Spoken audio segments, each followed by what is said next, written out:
C'est un moteur qui a vraiment énormément de force à bas régime, on peut se sortir de n'importe quelle situation.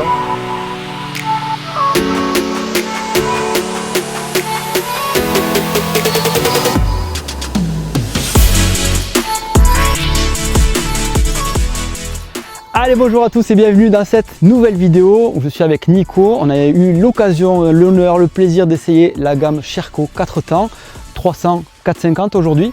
Donc Nico, tu vas nous livrer un petit peu de tes impressions et parle-nous de la première impression quand tu es monté sur cette moto là, toi qui n'es pas habitué à cette moto justement. Ouais, petite précision, on est sur la version Factory, donc vraiment très bien équipée. Donc déjà la première impression c'est qu'on a envie d'y monter dessus. Moi personnellement, ça faisait longtemps que j'entendais parler des Sherco, ça faisait longtemps que j'en voyais autour de moi quand je faisais des sorties rando. J'ai toujours eu envie d'essayer. Et là voilà, modèle 2021, j'ai tout de suite sauté sur la 300. C'était la 300 4 temps.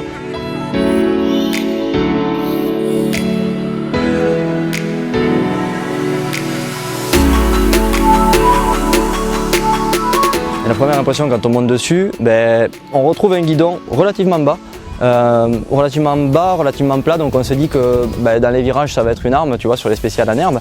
On retrouve des cale-pieds assez hauts, donc on a un centre voilà, avec un guidon assez bas, des cale-pieds assez hauts, mais dès qu'on part avec la moto, on se sent tout de suite à l'aise, autant debout qu'assis. On se dit que c'est une moto qu'on va maîtriser, et c'est aussi le cas sur la 450 puisque c'est vraiment la particularité des Sherco, que ce soit, on va en parler dans la vidéo des 2 temps, mais c'est que ce soit 2 temps ou 4 temps, on retrouve toujours la même machine, la même partie cycle. Ah, exactement, j'ai eu un peu cette impression là, c'est-à-dire que moto facile, quand on monte dessus on se sent bien directement. Donc déjà premier avis, première impression, plutôt favorable, plutôt positive. Parle-nous maintenant de la partie moteur.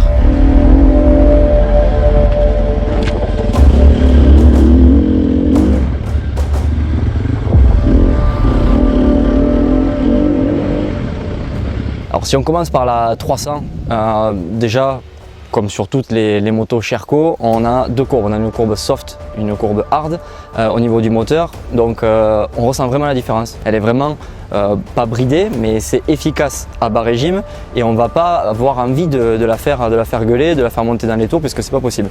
Par contre voilà, avec la courbe hard, quand on se retrouve dans des spéciales, chose qu'on n'a pas eu trop l'occasion d'essayer aujourd'hui parce que la piste ne s'y prêtait pas, mais on peut avoir les watts nécessaires à haut régime qu'on pourrait demander.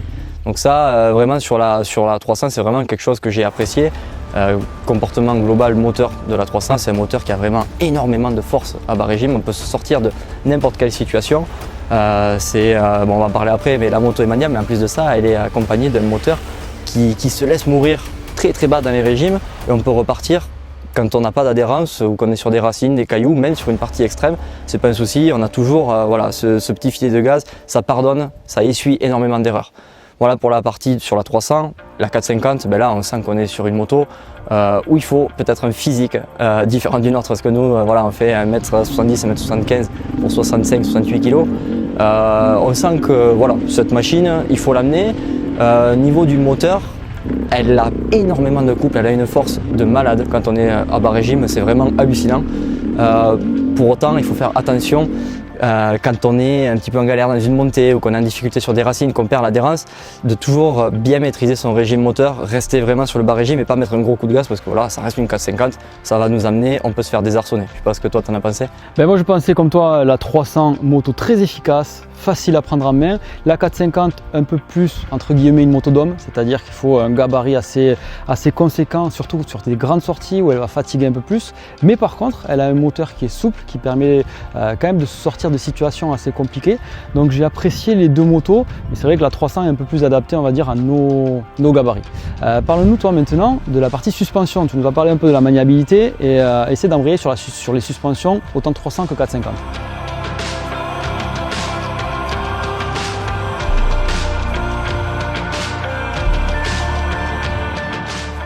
Ouais, partie cycle, comme je l'ai dit, en fait, sur toute la gamme Sherco, on monte sur une Sherco, c'est la même moto partout, quoi. Peu importe la cylindrée.